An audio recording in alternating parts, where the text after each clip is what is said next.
ওবে মারবো না বে, এই রায় শোন। কি বলছি তো বাবা, মারবো না তো? না বে। হ্যাঁ বাবা বলো, কি বলবে? শোন একটা কথা বলছি। হ্যাঁ বলো, কি বলবে? বলছিল ওরা এত যে আমার টাকা পয়সা হয়ে গেছে, এই টাকা পয়সা তো খরচা করবো কি করে রে? তাই আমি শুয়ে শুয়ে চিন্তা করলাম তোদেরকে 1,000-5,000 টাকা দেবো, তোরা শপিং করতে যাবি। আচ্ছা ঠিক আছে বাবা, আপনি যা ভালো মনে করেন তাই হবে। তাহলে দেন টাকা, আমরা শপিং করতে যাব। এই দেদু মারানি, তো বাবাকে চিনি না? বাবার নিশ্চয়ই কোনো কুমতলব আছে, আমাদেরকে শপিং করতে পাঠিয়ে দিয়ে বাবা কোনো খারাপ কাজ করার ধান্দা করছে। হবে কি বললি তুই? যে বাবা একটা গোটা বেগুনকে মাঝে চির করে একটা বেগুনকে সেনে খায়, একটা বেগুনকে পুড়িয়ে খায়, সে বাবা কি করে 5,000 টাকা দেয় শপিং করার লেগে? সেটাই তো আশ্চর্য বাবা। বাবা ফটকে রে, আগে তো আমি ভিখারি ছিলাম বলে একটা বেগুনকে দুবার খেতে হয়েছে, কিন্তু এখন তো আমি আর ভিখারি নেই, এখন লটারি টাকাতে আমি কোটিপতি হয়ে গেছি। ঠিক আছে বাবা, টাকাটা দাও, তোমার মনে যেন আবার কোনো কুমতলব না থাকে। কোনো কুমতলব নাই বাপ।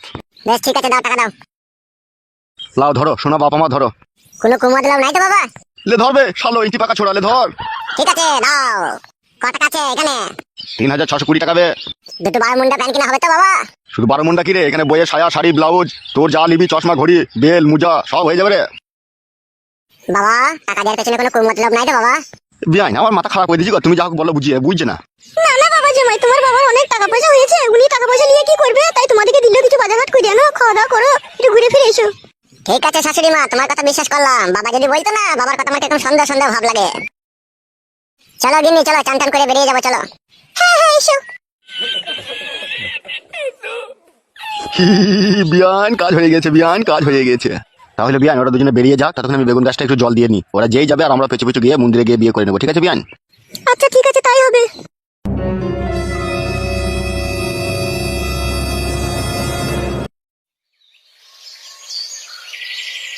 বাবা ও বাবা, হ্যাঁ রে বল। তাহলে আমরা যাচ্ছি বাবা শপিং করতে। হ্যাঁ আচ্ছা ঠিক আছে, যা সাবধানে যাবি। ঠিক আছে বাবা, আমরা সাবধানে যাবো, তুমি যেন সাবধানে থাকবে বাড়িতে। যা রে যা, অত চাপ নাই, আমি আছি তো, যা। তোমাকে আমার খুব সন্দেহ মনে হচ্ছে। যেতে বললাম যা, বাড়া রাগাই না, যা। চলো গিন্নি চলো। হ্যাঁ চলো।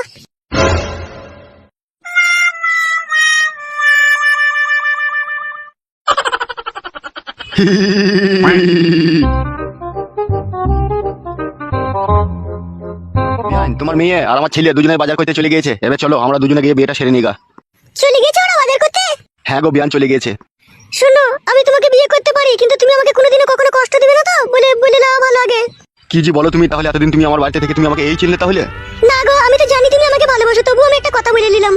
আমি যতদিন দুনিয়াতে বেঁচে থাকবো ততদিন তুমি আমার স্ট্যাম্প মারা বউ হয়ে আমারই ঘরে থাকবে, ও নিয়ে তোমার কোনো চাপ নাই, কোনো টেনশন নাই। সত্যি বলছো তো তুমি? হ্যাঁ গো সত্যি সত্যি সত্যি, 372 সত্যি হয়েছে তো। আচ্ছা ঠিক আছে, হয়েছে, চলো। এসো আমার জান নারকেল বেগম, এসো।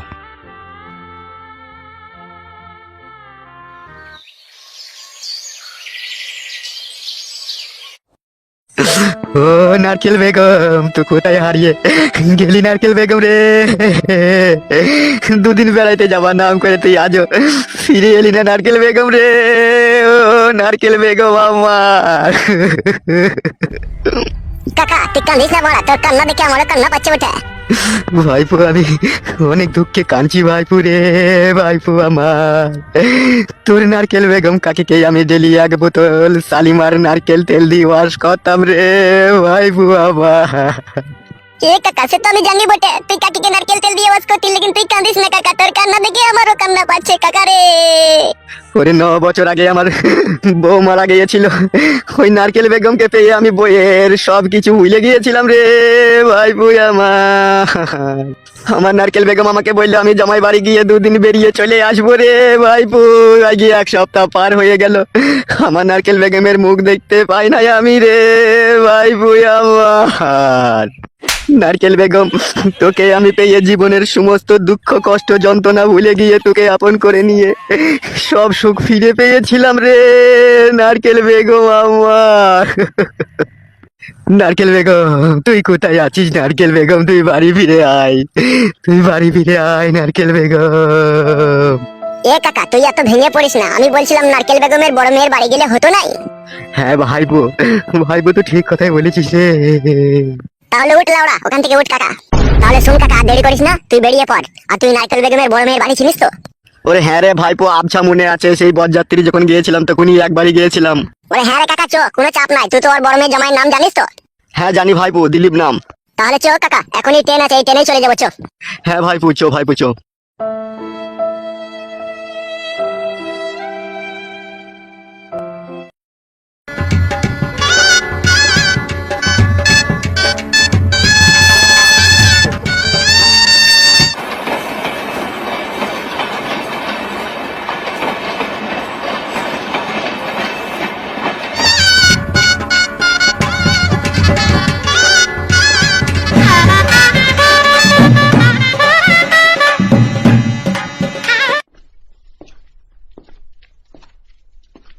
আরে কাকা, তোর নারকেল বেগমকে খুঁজতে গিয়ে তো পায়ে সুতো ছিঁড়ে যাবে রে।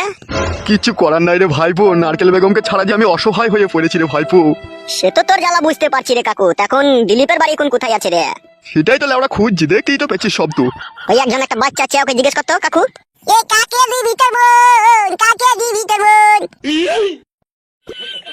উরে কে মাইলো চিঠি রে, কে লিখলো চিঠি? এত পায়ে রাতে ধারে কে দিলাম গুটি?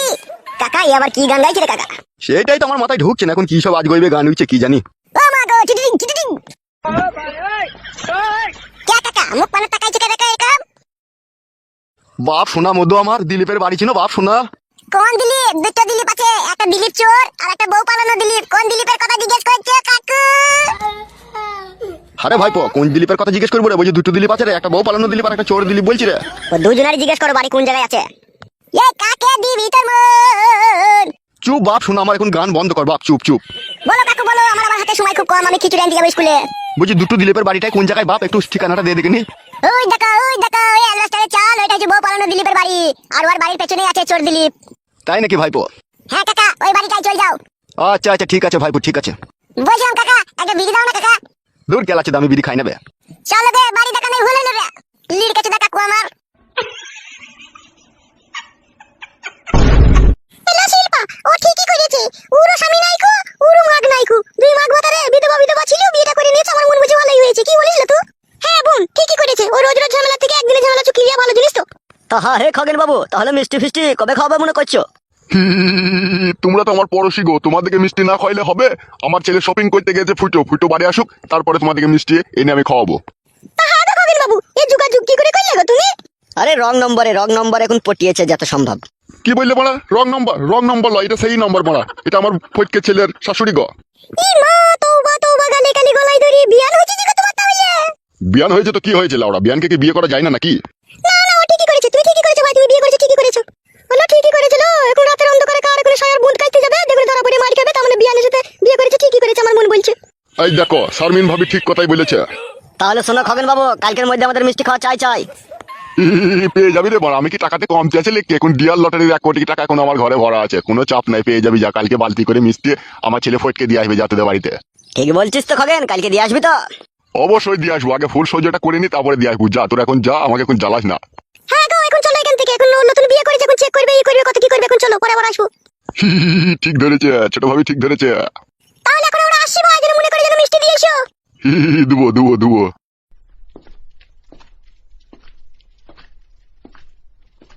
হা গো গিন্নি, তাহলে তো মিষ্টি খাওয়াইতে হবে মনে হচ্ছে। হ্যাঁ খাইয়ে দিবে, তা কি আছে? ওই 1000 টাকার মিষ্টি আনবে, দিয়ে খাইয়ে দিবে। পাড়ার লোকে 2-4টি করে দিলেই তো হয়ে যাবে তোমার। হে কি বলেছো তুমি? চলো ঘরে চলো। এসো। বলছি দিলীপ বাবু বাড়িতে আছেন নাকি? দিলীপ বাবু? কে? এই আমি উৎপল, চুয়াডাঙ্গা থেকে এসেছি। দাঁড়াও আসছি। কি ব্যাপার, তোমরা কারা? দিলীপ বাবু, আপনি যদি কিছু মনে না করেন একটা কথা জিজ্ঞেস করবো আপনাকে। না কি মনে করবো, কি জানতে চাও বলো। বলছি তোমার শাশুড়ি নারকেল বেগম তোমার বাড়িতে আছে? ওদের সাথে আমার কোনো সম্পর্ক নেই, কেউ সমস্ত সম্পর্ক মুছে গিয়েছে। কি বলছেন দিলীপ বাবু? তাহলে আমার কি হবে? তোমার কি হবে মানে? এই দেখুন না দিলীপ বাবু, তোমার শাশুড়িকে আমি গত 7-8 বছর থেকে ভালোবাসি। যেদিন থেকে আমার বউ মারা গেছে সেদিন থেকেই তোমার শাশুড়িকে আমি ভালোবাসি। আর ও জামাই বাড়ি যাবার নাম করে আগে 1 সপ্তাহ হলো চলে এসেছে, কোনো খোঁজ খবর কিছু নেই। আমি তো ভাবলাম তোমার বাড়িতে এসেছে। যাদের বংশ শুধু চরিত্রহীন, যারা নোংরা, যারা নর্দমার পানি, তাদের এই বাড়িতে কখনো ঠাঁই হয় না। কি এসব বলছেন দিলীপ বাবু? তাহলে তোমার বউ কই দিলীপ বাবু? সে 2 বছর হলো ঘর ছেড়ে চলে গিয়েছে পর পুরুষের সাথে। আপনি সত্যি বলছেন দিলীপ বাবু? তাকে আমি মিথ্যা বলছি নাকি তোমাকে? তাহলে নারকেল বেগম তোমার বাড়ি আসেনি? আমার বাড়িতে কিসের জন্য আসবে? তার মেয়ে আছে আমার বাড়িতে, তাই সে আমার বাড়িতে আসবে। তাদের সাথে আমার তো কোনো সম্পর্কই নেই কো। তাহলে কাদের সাথে সম্পর্ক আছে, কাদের বাড়ি গেল? তাহলে সেটুকু কি আপনি বলতে যদি পারেন তাহলে আমার খুব ভালো হইতো। ওইসব আমি জানি না। এই দিলীপ বাবু, আমার উপরে দয়া করে একটু বলুন, আমি বড় ক্লান্ত বাড়ি খুঁজতে প্লিজ। শুনো মশাই, তোমার সাথে তো আমার কোনো শত্রুতা নেই, তাই আমি বলছি তুমি যখন অত দূর থেকে অত কষ্ট করে এসেছো। ওরা হচ্ছে নোংরা চরিত্রহীন মেয়ে, ওর মাও চরিত্রহীন, মেয়েও চরিত্রহীন, ঠিক আছে? আমাদের এই একটা বাড়ির পাশের পাড়ার একটা ছেলেকে ফুটে বলে নাম, তারই সাথে বেরিয়ে চলে গেছে গত 2 বছর হলো। আমার সাথে কোনো সম্পর্ক নেই কো, ঠিক আছে? তুমি ওদের বাড়িতে যাও, খোঁজ করো গা, ওখানে হয়তো পেতে পারো তাদেরকে। ঠিক আছে দিলীপ বাবু, অসংখ্য ধন্যবাদ আপনাকে। চোরে ভাইপো, ওই পাশের পাড়াতে বলছি ফুটুর বাড়ি নাকি বলছে, ওই চো। লেওড়া, ফুটো নাম আবার মানুষের হয়? এখন হয়ে গেছি বাপ, না হইলেও মানুষের জোর করে দিচ্ছি। চো বাপ, চো। চলো বাড়া তাহলে।